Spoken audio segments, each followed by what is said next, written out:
यह एक ऐसा छोटा सा कस्बा है जिसे देखकर ही रोंगटे खड़े हो जाते हैं। जैसे ही रात होती है, अगर उस काले पुलिस अधिकारी की घंटी की आवाज सुनाई दे जाए तो हर किसी को तुरंत अपने घर में जाकर दरवाजा बंद करना पड़ता है। यहाँ तक कि जो रेस्टोरेंट चलाते हैं वो भी अपने ग्राहकों को बाहर निकाल देते हैं। जो कोई भी इस नियम को नहीं मानता उसका अंजाम बहुत ही भयानक होता है। और इस कस्बे के हर घर में एक खास ताबीज रखना जरूरी है, क्योंकि जैसे ही रात होती है कुछ अजीब और खतरनाक चीजें बाहर निकल आती हैं। इसी बीच एक माँ और उसकी छोटी बेटी अपने घर के दरवाजे पर खड़ी होकर घर के आदमी का इंतजार कर रही हैं। लेकिन वह आदमी तो शराब खाने में इतना पी चुका है कि उसे होश ही नहीं है। काफी देर तक पति के न लौटने पर वह औरत मजबूरी में दरवाजा बंद कर देती है और खुद को सुरक्षित रखने की तैयारी करने लगती है। वहीं उसकी बेटी प्रार्थना करने के बाद सोने की तैयारी कर रही होती है। तभी अचानक खिड़की पर किसी के खटखटाने की आवाज आती है। छोटी बच्ची मासूम होती है, उसे इस खतरे का अंदाजा नहीं होता। जैसे ही वह पर्दा हटाती है, बाहर खड़ी एक बूढ़ी औरत कहती है कि वह बहुत अकेली है, क्या उसे अंदर आने दिया जा सकता है। जब तक माँ वहाँ पहुँचती है तब तक बहुत देर हो चुकी होती है। अगले दिन वह आदमी जो रात को नशे में था घर लौटने के लिए निकलता है, लेकिन जैसे ही वह अपने घर के पास पहुँचता है वहाँ बहुत सारे लोग इकट्ठा होते हैं। उसे लगता है कि शायद आज कोई अच्छा दिन है या कोई खुशी का मौका है। लेकिन जैसे ही पुलिस अधिकारी घर के अंदर से बाहर आता है उसे कुछ गलत होने का एहसास होने लगा है। गुस्से में पुलिस अधिकारी उसे अंदर ले जाता है और जैसे ही वह अपनी पत्नी और बेटी की लाश देखता है वह जिंदगी भर के लिए पछतावे में डूब जाता है। गुस्से में आकर पुलिस अधिकारी अपने साथी को आदेश देता है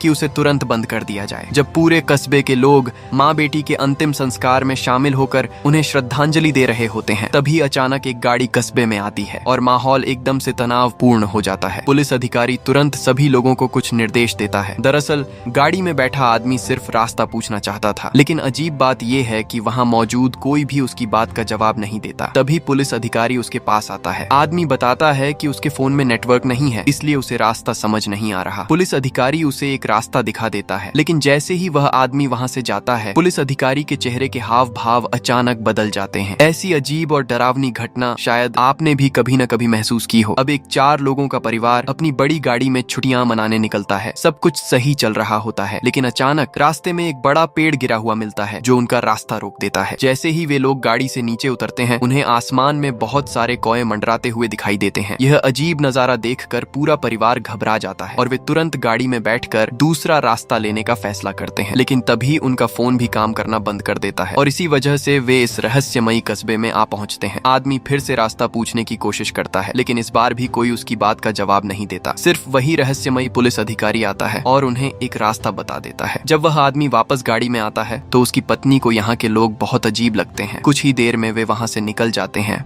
लेकिन थोड़ी दूर जाने के बाद उसकी पत्नी को एहसास होता है कि वे फिर से उसी कस्बे में वापस आ गए हैं। वह दोबारा लोगों से रास्ता पूछने की कोशिश करती है, लेकिन इस बार भी कोई जवाब नहीं मिलता। अब बार बार उसी जगह पर लौट आने से उस औरत का डर धीरे धीरे बढ़ने लगता है। अब औरत गुस्से में आदमी को डांटने लगती है कि उसने गाड़ी बहुत तेज चलाई और रास्ता मिस कर दिया, लेकिन आदमी परेशान होकर कहता है कि वो तो सिर्फ 30 की स्पीड से ही गाड़ी चला रहा था। तभी अचानक सामने से एक और गाड़ी आती दिखाई देती है। वो लोग रुककर रास्ता पूछने ही वाले होते हैं, लेकिन अचानक गाड़ी बेकाबू होकर जंगल के अंदर जा घुसती है। अच्छी बात यह है कि किसी की जान नहीं जाती, लेकिन हालात बहुत खराब हो जाते हैं। पत्नी बेहोश हो जाती है, बेटे की जांघ में लोहे की छड़ घुस जाती है, बेटी की कमर बुरी तरह चोटिल हो जाती है और खुद आदमी एक पेड़ के नीचे फंस जाता है जिससे वो हिल भी नहीं पाता। दूसरी तरफ वही पुलिस अधिकारी पहले से ही कुछ ऐसा इंतजाम कर रहा होता है जिससे वो लोग इस जगह से जा न सकें। तभी एक घायल आदमी दौड़ता हुआ आता है और मदद की गुहार लगाता है। वो बताता है कि आगे भयानक एक्सीडेंट हुआ है। पुलिस अधिकारी तुरंत सबको निर्देश देता है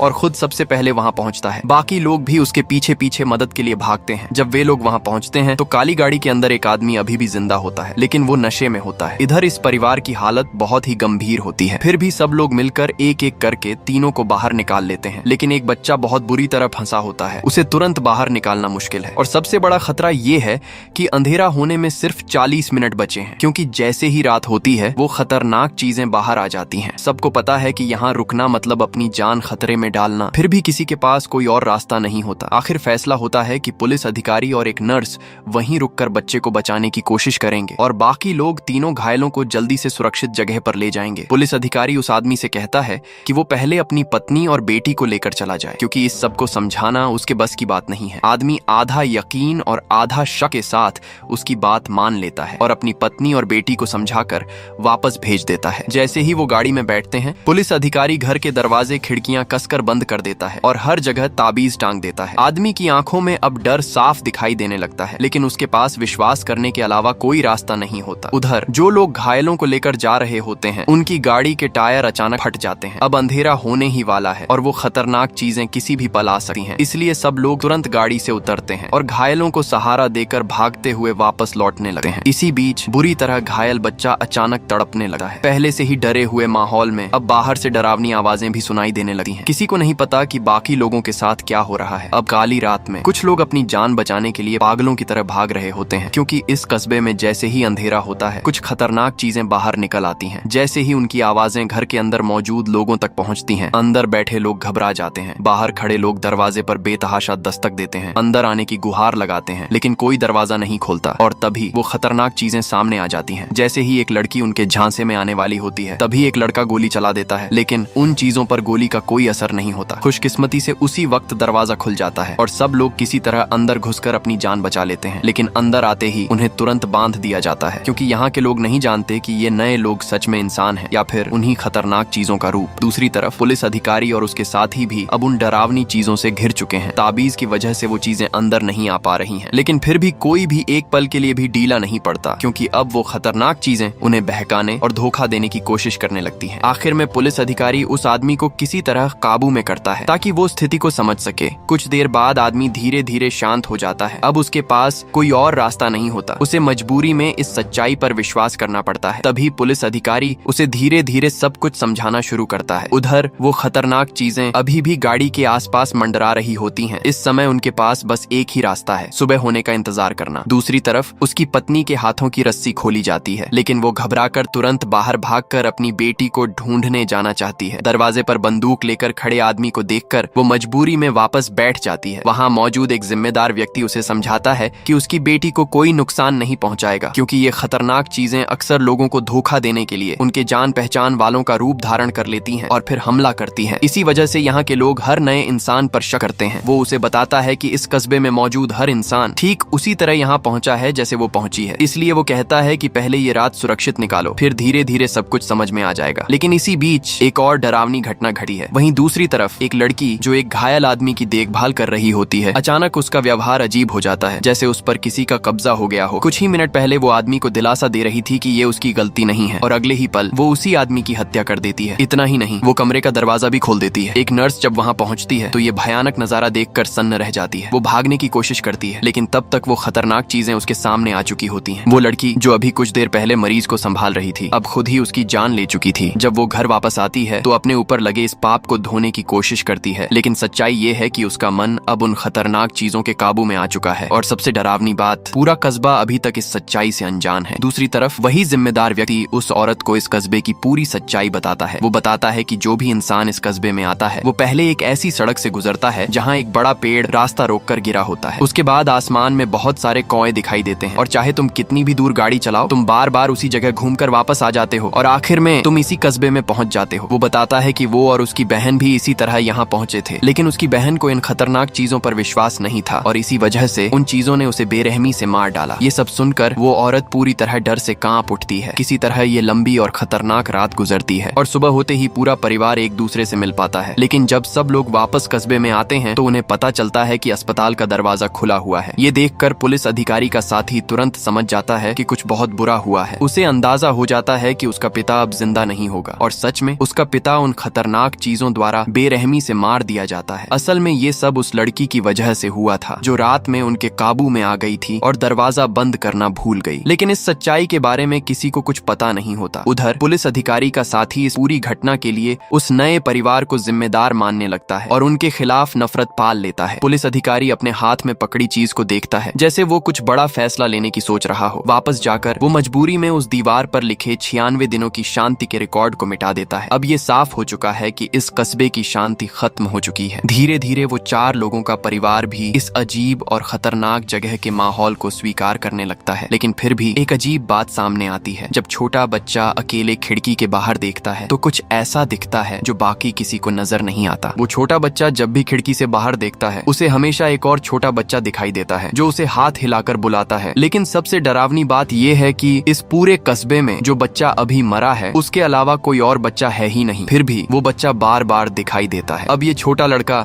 जिज्ञासा में आकर बाहर जाकर उससे दोस्ती करना चाहता है, लेकिन तभी उसे कस्बे का एक अजीब आदमी मिल जाता है। वो आदमी हमेशा पेड़ों और घरों के बीच की दूरी अपने कदमों से नापता रहता है, क्योंकि उसे लगता है कि यहाँ के पेड़ खुद ब खुद अपनी जगह बदलते रहते हैं। जब बच्चा उससे पूछता है कि क्या उसने भी कोई और बच्चा देखा है, तो वो आदमी भी हैरान हो जाता है, क्योंकि वो जानता है कि यहाँ कोई बच्चा है ही नहीं। वो कुछ समझने ही वाला होता है कि तभी पीछे से उसकी बहन उसे वापस बुला लेती है। अब सवाल ये उठता है कि ये दो अजीब बातें सिर्फ इन्हीं लोगों के साथ ही क्यों हो रही हैं? क्या आगे कुछ बड़ा होने वाला है? अगर तुम्हें समझ आ रहा है तो कमेंट में जरूर बताना। अब कहानी में एक और मोड़ आता है। एक आदमी सुबह उठता है और देखता है कि उसके हाथ पैर बंधे हुए हैं। असल में वो कार एक्सीडेंट के बाद इस कस्बे के लोगों द्वारा बचाया गया था, लेकिन यहाँ के लोग हर नए इंसान पर शक करते हैं, क्योंकि ये खतरनाक चीजें अक्सर इंसानों का रूप लेकर धोखा देती हैं और उन्हें मार देती हैं। इसलिए यहाँ हर कोई बहुत सतर्क रहता है। एक औरत उसे समझाती है कि ये एक ऐसा कस्बा है जहाँ से कोई बाहर नहीं जा सकता, और जैसे ही रात होती है ये खतरनाक चीजें बाहर आकर इंसानों का शिकार करती हैं। वो ये भी बताती है कि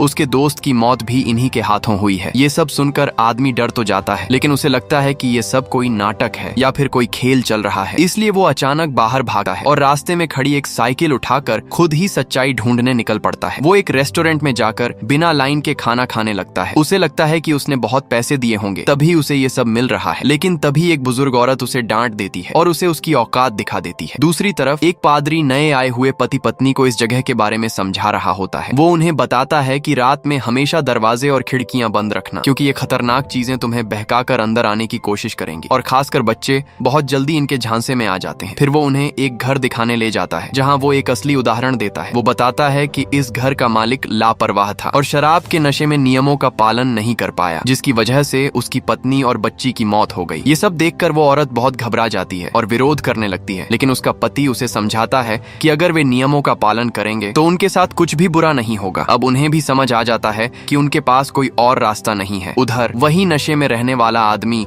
अभी भी इस सच्चाई को मानने के लिए तैयार नहीं है। वो पुलिस अधिकारी के साथी से जाकर पूछता है कि क्या उसे कोई सुराग मिल सकता है। लोग उसकी इस हरकत को देखकर हैरान नहीं होते, क्योंकि यहाँ हर नया इंसान इन अजीब हालात को समझने में समय लेता है। लेकिन वो आदमी हार नहीं मानता और फिर से साइकिल लेकर इधर उधर घूमने निकल जाता है। तभी उसे एक लकड़ी का घर दिखाई देता है। वो अंदर जाता है। उसे लगता है कि अब उसे सारे जवाब मिल जाएंगे, लेकिन वहाँ उसे एक बहुत ही डरावना नजारा देखने को मिलता है। इसके बाद भी वो आदमी सच्चाई को मानने से इनकार करता है, यहाँ तक कि वो खुलेआम पुलिस अधिकारी के बनाए नियमों को चुनौती देने लगता है, जिस पर पुलिस अधिकारी उसे तुरंत वहाँ से भगा देता है। आखिरकार उसे सच्चाई दिखाने के लिए पुलिस अधिकारी का साथी उसे उसके दोस्त की कब्र पर ले जाता है। जैसे ही वो अपने दोस्त की लाश देखता है तभी उसे यकीन होता है कि ये सब सच है, लेकिन ये तो बस शुरुआत है। इस रहस्यमयी कस्बे में लगातार लोग इन खतरनाक चीजों का शिकार हो रहे हैं। इसीलिए पुलिस अधिकारी ने सख्त नियम बना दिए हैं कि जैसे ही रात हो हर किसी को अपने घर के अंदर रहना होगा। लेकिन फिर भी कुछ लोग इन नियमों को तोड़ देते हैं, जैसे वो शराबी आदमी जो रात को घर नहीं लौटा और उसकी इस गलती की वजह से उसकी पत्नी और बच्ची की जान चली गई। इसीलिए सबकी सुरक्षा के लिए पुलिस अधिकारी को सख्ती से नियम लागू करने पड़ते हैं, ताकि नए और पुराने सभी लोग इन खतरनाक हालात से सीख सकें। अब पुलिस अधिकारी उस आदमी से पूछता है कि क्या उसकी कोई आखिरी इच्छा है। आदमी के चेहरे पर अपनी पत्नी और बेटी के लिए गहरा पछतावा साफ दिखाई देता है। ये देखकर पुलिस अधिकारी का दिल थोड़ा नरम पड़ जाता है। वो पादरी के पास जाकर कहता है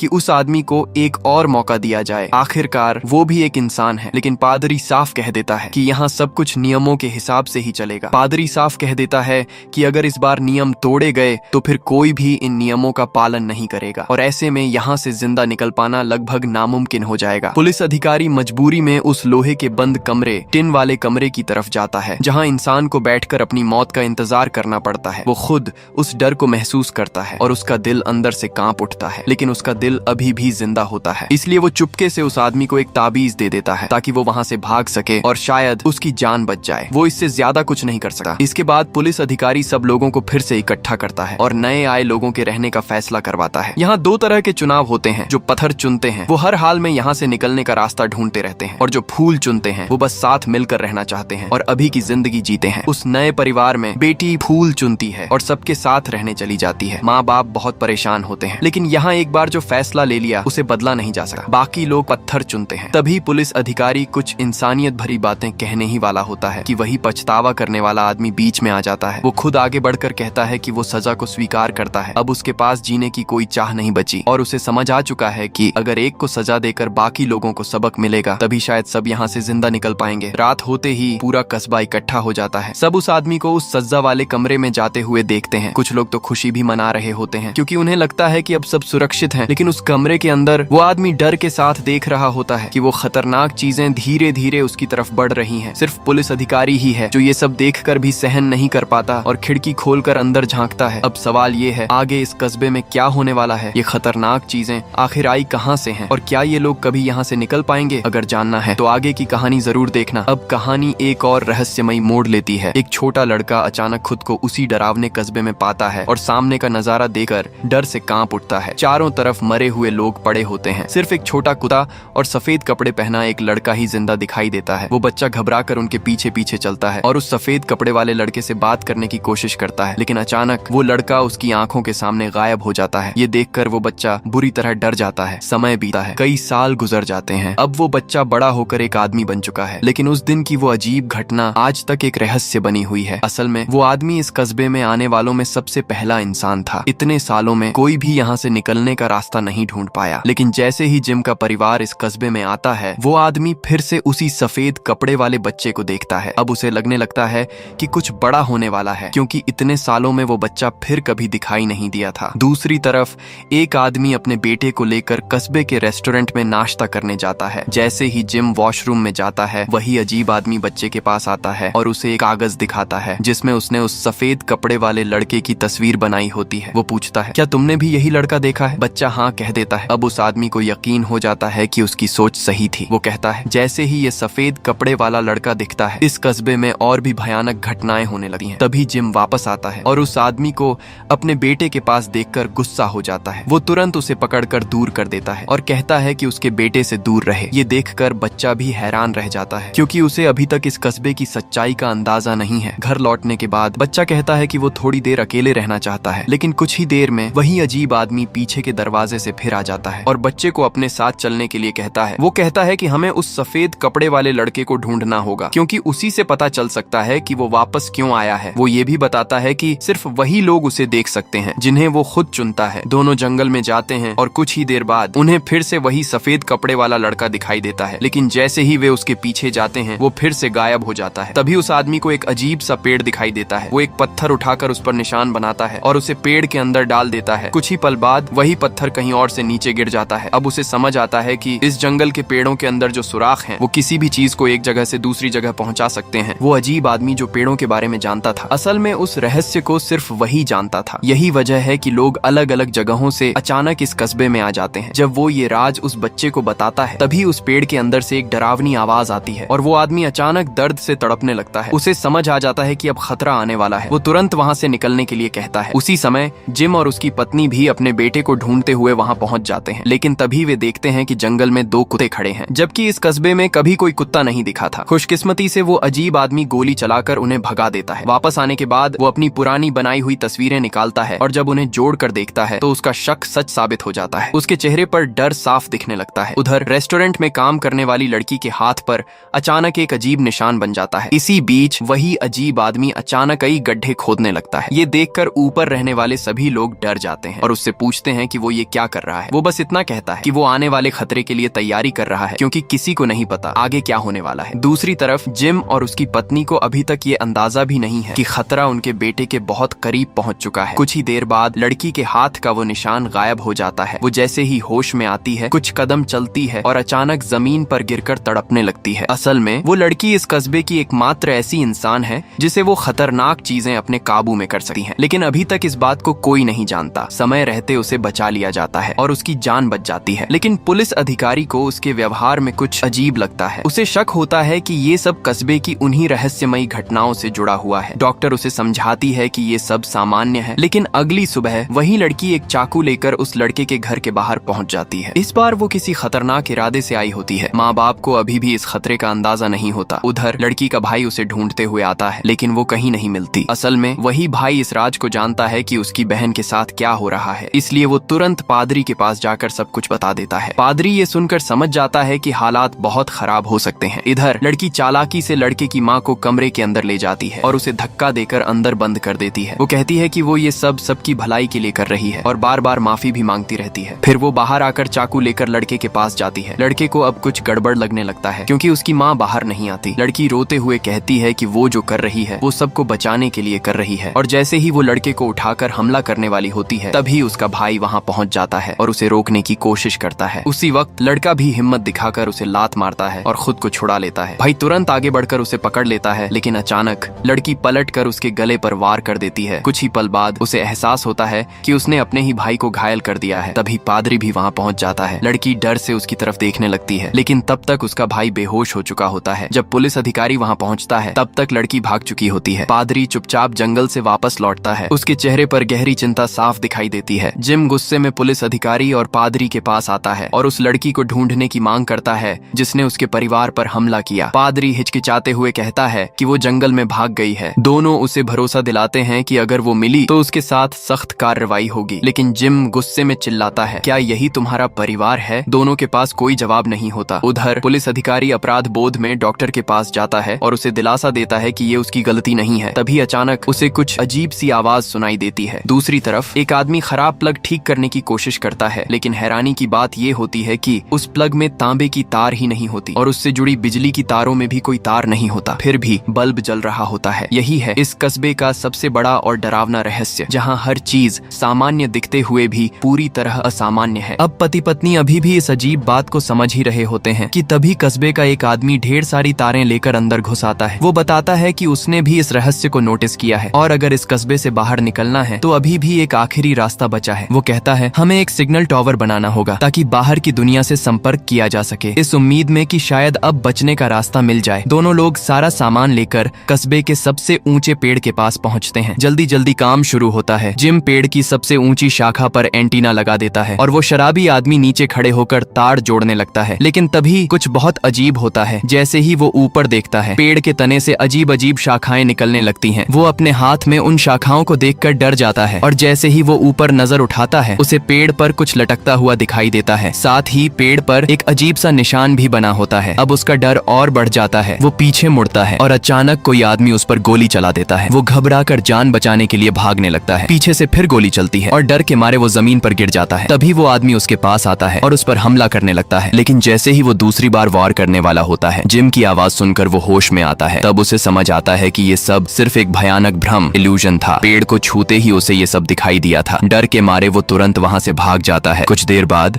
जिम अकेले उसी पेड़ के पास वापस आता है और वायरलेस सेट चालू करता है। उसे वहाँ से हल्की हल्की आवाजें, सिग्नल तो सुनाई देती हैं, लेकिन कोई जवाब नहीं आता। उधर उसकी पत्नी के साथ भी कुछ अजीब होता है। उसे एक ऐसा गहना मिलता है जो उसने सालों पहले अपने पति को दिया था, लेकिन वो गहना बहुत पहले खो चुका था। अब वही गहना इस कस्बे के एक स्टोर रूम में कैसे आ गया, ये सोचकर वो और भी परेशान हो जाती है। उसे उस बिना तार वाली बिजली की बात याद आती है और वो तय करती है कि अब सच्चाई का पता लगाना ही होगा। वो दीवार तोड़कर तारों के स्रोत को देखने लगती है। तभी उसका पति आता है और उसे ऐसा करते देखकर हैरान रह जाता है। औरत उसे गहना दिखाकर कहती है कि ये वही खास गहना है जो उसने सालों पहले उसे दिया था और जिस पर उसने खुद एक निशान भी बनाया था। अब ये यहाँ कैसे आ गया? ये बात बिल्कुल नामुमकिन लगती है, लेकिन फिर भी ये सच उनके सामने खड़ा है। दूसरी तरफ पादरी एक टॉर्च लेकर जमीन के नीचे बने एक गुप्त कमरे में जाता है। असल में वो लड़की भागी नहीं थी, बल्कि पादरी ने ही उसे छिपा कर रखा था। वो ये जानना चाहता था कि क्या वो सच में उन खतरनाक चीजों से बात कर सकती है, क्योंकि अगर ऐसा है तो शायद ये सबके बचने का रास्ता बन सकता है। लड़की बताती है कि वो खतरनाक चीजें भी इंसानों की तरह ही इस जगह पर फंसी हुई हैं और वो भी अपने घर जाना चाहती हैं, लेकिन उनके मुताबिक अगर नए आए लोगों को मार दिया जाए तो शायद सब लोग यहाँ से निकल सकते हैं, वरना यहाँ मौजूद हर इंसान मर जाएगा। पादरी इस बात पर शक करता है। वो कहता है अगर तुम्हारे पास इसका कोई सबूत है तो हम उसे पुलिस अधिकारी को दिखा सकते हैं। तभी लड़की अचानक बेचैन होने लगती है और फिर वो एक अजीब सा निशान बनाकर दिखाती है। वो कहती है कि जब पादरी पहली बार इस कस्बे में आया था तो उसने जो सामान जमीन में दबाया था उस पर भी यही निशान बना हुआ था। ये सुनकर पादरी तुरंत वहाँ जाता है और सालों पहले दबाया हुआ सामान बाहर निकालता है और सच में उस पर वही निशान बना होता है। अब पादरी भी डर जाता है क्योंकि इसका मतलब है लड़की सच बोल रही है। लेकिन कहानी यहीं खत्म नहीं होती। एक और रहस्यमयी आदमी जो पहले कभी कभी कहानी में दिखाई नहीं दिया। रात के समय जब सब लोग सो रहे होते हैं, चुपचाप अपने कमरे से निकलता है और एक खिड़की के पास जाकर पर्दा हटाता है। वो लड़की खिड़की के बाहर खड़ी होकर आदमी से विदा लेने की बात करती है, लेकिन उसका ये तरीका आदमी को अजीब लगता है। आदमी घबराने लगता है और तभी लड़की ऐसी बात कहती है जिससे उसका दिल टूट जाता है। वो बिना सोचे समझे खिड़की को जोर लगाकर खोल देता है, खुशी खुशी अपनी पसंदीदा लड़की को अंदर बुला लेता है। लेकिन जिसने भी ये कहानी ध्यान से देखी है उसे पता है कि रात में खिड़की खोलना मौत को बुलाना है। पहले तो वो लड़की बिल्कुल मासूम और सीधी सादी लगती है, लेकिन अगले ही पल उसका असली रूप सामने आ जाता है और वो आदमी उसी पल अपनी सबसे बड़ी गलती की कीमत चुका देता है। उधर नीचे बाकी लोग पार्टी में मस्त होते हैं। उन्हें बिल्कुल अंदाजा नहीं होता कि उनके सिर के ऊपर ही मौत मंडरा रही है। दूसरी तरफ पादरी पुलिस अधिकारी के पास जाता है और वो कपड़े दिखाता है जो उसने जमीन से निकाले थे। वो अपनी पुरानी सच्चाई बताता है कि एक बार वो एक बच्चे को उसके पिता की मारपीट से बचा रहा था, लेकिन गलती से उसने उस बच्चे के पिता की जान ले ली और उसी के बाद वो किसी तरह इस कस्बे में आ पहुंचा। ये बात सिर्फ उसे ही पता थी, लेकिन हैरानी की बात ये है कि वो लड़की भी ये सब जानती थी। फिर वो पुलिस अधिकारी को बताता है कि उसने उस लड़की को तहखाने में बंद करके रखा है। ये सुनते ही पुलिस अधिकारी गुस्से में बंदूक निकाल लेता है, क्योंकि पादरी ने कस्बे के नियम तोड़ दिए थे। लेकिन पादरी समझाता है कि वो लड़की खास है, वो शायद इस जगह के रहस्य को सुलझा सकती है और सबको यहाँ से बाहर निकालने में मदद कर सकती है, क्योंकि उसका उन खतरनाक चीजों से कोई कनेक्शन है। पुलिस अधिकारी भी अब इस उम्मीद को एक मौका देना चाहता है, क्योंकि शायद यही बाहर निकलने का रास्ता हो सकता है। उधर वो खतरनाक चीज जिसने अभी अभी एक इंसान को मारा था बिल्कुल आराम से अपने कपड़ों से खून साफ करती है और फिर खिड़की खोल देती है। जैसे ही खिड़की खुलती है बाकी खतरनाक चीजें भी अंदर आने लगती हैं। नीचे एक लड़की को अजीब सी हंसी सुनाई देती है। वो उत्सुकता में ऊपर जाती है, लेकिन उसे नहीं पता होता कि सामने जो लड़की है वो इंसान नहीं है। दरवाजा बंद होते ही उसे सच्चाई समझ आती है, लेकिन तब तक बहुत देर हो चुकी होती है। वो खतरनाक चीजें उसके पास आती हैं और धीरे धीरे उसके साथ खेलना शुरू कर देती हैं। आखिर में उसकी जिज्ञासा ही उसकी मौत का कारण बन जाती है। दूसरी तरफ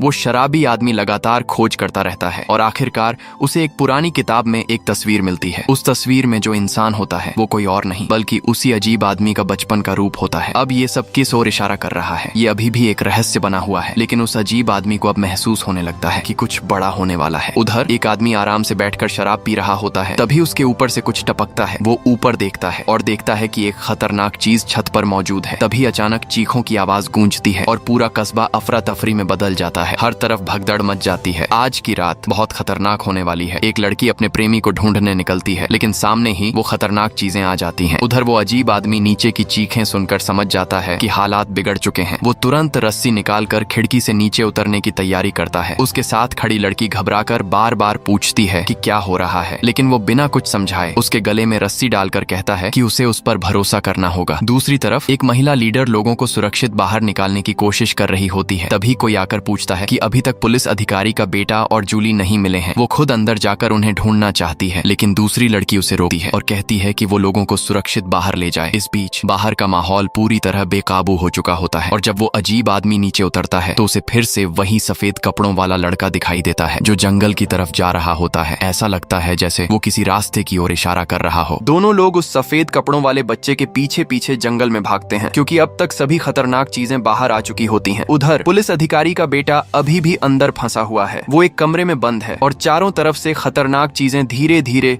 उसकी तरफ बढ़ रही हैं, लेकिन उसे समय रहते खतरे का एहसास हो जाता है। वो तुरंत पास की चीज उठाकर खिड़की तोड़ देता है और बिना देर किए बाहर कूदकर अपनी जान बचाता है, लेकिन खतरा अभी टला नहीं होता। वो देखता है कि वो चीजें आराम से उसकी तरफ बढ़ रही हैं, जैसे उन्हें कोई जल्दी ही नहीं है। डर के मारे वो छत से नीचे कूद जाता है, लेकिन जमीन पर गिरते ही उसकी कमर में चोट लग जाती है। तभी उसकी गर्लफ्रेंड वहां पहुंचती है और मुश्किल समय में उसका साथ नहीं छोड़ती। पीछे से वो खतरनाक चीजें लगातार करीब आ रही होती हैं। दोनों किसी तरह भागकर एक कमरे में घुसते हैं और तुरंत आगे पीछे के दरवाजे बंद कर देते हैं। फिर जल्दी जल्दी ताबीज को सही जगह पर रखते हैं। अब उन्हें खुद भी नहीं पता कि ये तरीका काम करेगा या नहीं। कुछ पल के डरावने इंतजार के बाद वो चीजें वहां से चली जाती हैं। दोनों की जान में जान आती है। दूसरी तरफ वो अजीब आदमी और जूली फिर से उसी रहस्यमयी पेड़ के पास पहुंचते हैं। वो जूली से कहता है कि उसे उस पेड़ के अंदर जाना होगा। जूली डर जाती है क्योंकि वो एक काले गड्ढे जैसा दिखता है, लेकिन वो उसे भरोसा दिलाता है और जैसे ही जूली अंदर जाती है वो अचानक एक गुप्त कमरे में पहुंच जाती है है। उधर पुलिस अधिकारी और उसके साथी